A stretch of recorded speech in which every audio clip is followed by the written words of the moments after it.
The movie starts with a young boy named Jamie and his sisters watching cartoons in their house. But outside their room, people are shouting and running in fear. Jamie gets curious and tries to hear what's going on. Suddenly, zombies break into the house and turn everyone into zombies, except Jamie. Scared, Jamie runs to his father's church and tells him that everyone has turned into zombies. Jamie's father tries to comfort him and says everything will be okay. He gives Jamie his chain and tells him to leave. But soon, his father also becomes a zombie. Jamie has no choice but to run far away from his home. 28 years later, a boy named Spike wakes up and gets ready for an important day. He lives on an island with other people who survived the zombie outbreak. The island is connected to the mainland by a path that shows up only during low tide. Spike goes downstairs and eats breakfast with his father, Jamie, who is now grown up. At the same time, Spike's sick mother, Isla, wakes up after having a strange dream. Jamie hears her and goes to check on her. A little later, Spike also goes to see her. Isla gets upset and asks why Spike didn't go to school. Jamie tells her that he and Spike are going to the mainland. Hearing this, Isla becomes angry and tells them to leave the room. Spike tries to calm her down before leaving. A little while later, Jamie and Spike begin their journey to the mainland. Everyone on the island cheers for Spike, proud of his courage. Soon, they arrive at the gate, where a woman named Jenny talks to Spike. She tells him that if they ever get lost on the mainland, a rescue team will be sent to find them. She also shows a wall with names of people who died trying to explore the mainland. Even after hearing all that, Spike decides to go, so he and his father leave. Jamie reminds Spike that they only have 4 hours before the tide comes back and blocks the path. They begin walking. After a long walk, they finally reach the mainland. Spike is amazed by how big and wide it is. It's his first time seeing it. They keep walking, and soon they enter a jungle. There, they spot a zombie crawling on the ground and eating insects. Jamie tells Spike to shoot it with an arrow, aiming for the neck. Spike takes the shot and kills it, but the noise attracts more zombies. Some try to sneak up on them, but Jamie quickly takes them down. After some time, they arrive at Jamie's old house. They go inside and are shocked to see a body hanging upside down. Spike asks why the person is tied like that. Jamie says it might be some kind of punishment and warns him that strange people now live on the mainland. Then, Jamie tells Spike to kill the man. Spike hesitates at first, but in the end, he does it. Then they leave the house. As they continue walking, they find a dead animal with its head ripped off in a brutal way. Jamie suspects it might be the work of an alpha, a stronger, smarter type of zombie. Feeling the danger, they quickly move away. Soon, Jamie sees a group of zombies nearby, led by the alpha. Realizing the threat, Jamie grabs Spike and they run. The zombies chase them, and they fight off a few of them. After a hard battle, they finally reach an old house and hide inside, hoping they are safe. For now. That evening, Jamie sits with Spike and tells him more about the alphas. He explains that alphas are not like normal zombies. They are smarter, stronger, and harder to kill. Jamie also says they can't fight right now because they have run out of arrows. So, they need to wait and be careful. A little later, a group of large animals passes by the old house, shaking the ground. Jamie realizes the house might collapse. He quickly wakes up Spike, and they both run out just in time before the house falls apart. They start walking back toward the island and finally reach the beach that connects the mainland to their home. The tide is low, so they begin crossing. But they don't know that the alpha is secretly watching them from a distance. As they walk, they suddenly hear something behind them. It's the alpha, and it's getting closer. They start running as fast as they can. Just as they are about to reach the gate, the alpha is almost on them. But then a giant fire arrow shoots out from the gate and hits the alpha, killing it. Jamie and Spike finally make it back to the gate safely.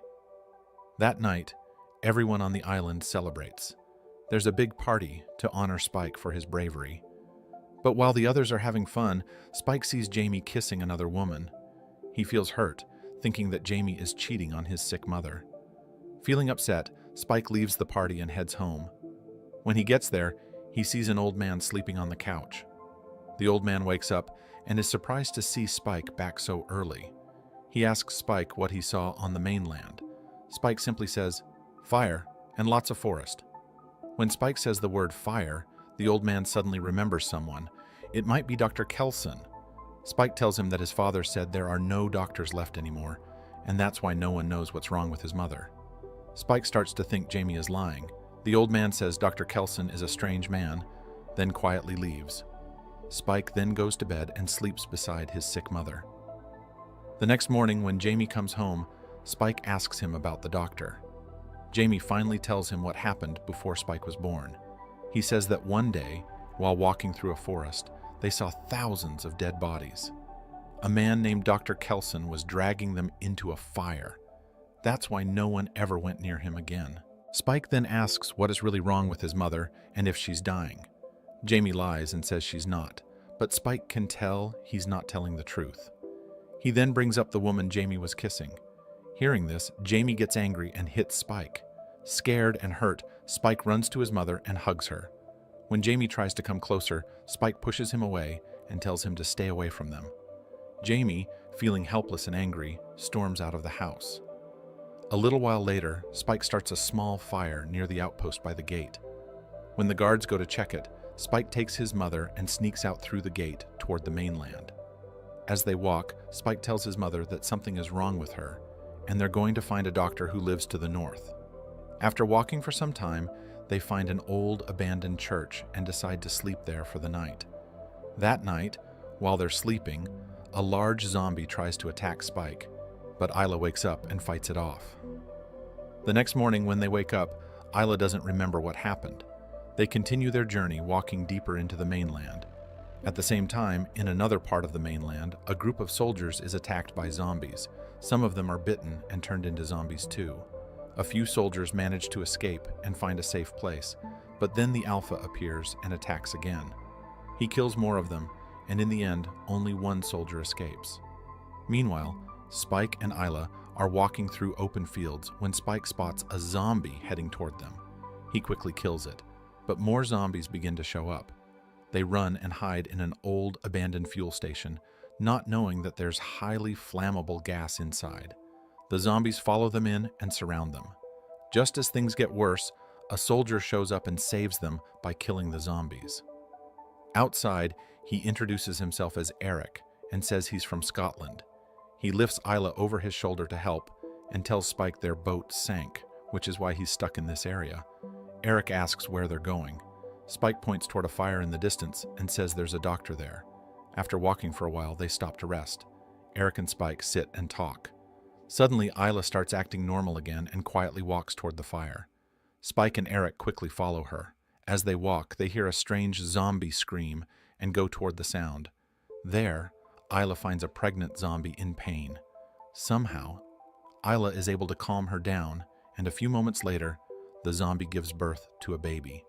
Just as they are about to leave, the Alpha appears and rips off Eric's head, killing him. Then the Alpha turns to attack Spike and Isla. But just in time, Dr. Kelson shows up and uses a sedative to paralyze the Alpha. He tells them that he puts iodine on his skin to stop the virus from infecting him. Then the doctor takes them to his lab and shows Spike how he studies the corpses and makes skull models. Spike helps him with the work. The doctor hands Spike Eric's skull and tells him to choose a place on the wall to place it. Then he asks Spike where the baby came from. Spike explains that the baby is from the infected woman. But the baby isn't a zombie. He then tells the doctor the real reason they came. His mother is very sick. The doctor examines Isla and tells Spike that she has cancer. Hearing this, Spike starts to panic, but Isla gently calms him down. Then, while Spike is distracted, the doctor suddenly shoots a poisoned dart at Isla. It kills her instantly, but it turns out this was planned by Isla and the doctor together to stop her suffering. The doctor then gives the baby to Spike. A little later, Spike takes Isla's skull and places it on the top of the wall as a way to honor her. Suddenly, the Alpha zombie appears. Spike and the doctor try to hide, but the Alpha grabs the doctor and tries to kill him. Spike quickly grabs a poison dart and stabs it into the Alpha's hand, killing him. After that, the doctor tells Spike to return home and take care of the baby. 28 days later, Spike sends a letter to the island along with the baby. In the letter, he explains that he found the doctor, who turned out to be a kind man. He also says that the baby is not infected, but Isla is gone. When Jamie reads the letter, he tries to leave the island to find Spike, but the high tide blocks the path, and he can't go. Back on the mainland, some zombies attack Spike again, but he fights them off. Just then, a new group of people shows up and helps him. Their leader steps forward and introduces himself. "My name is Jimmy," he says. If you enjoyed this video, please give it a like, subscribe to the channel Recap Central HQ, and click the bell icon to stay updated with our latest content. Thank you for your support and encouragement.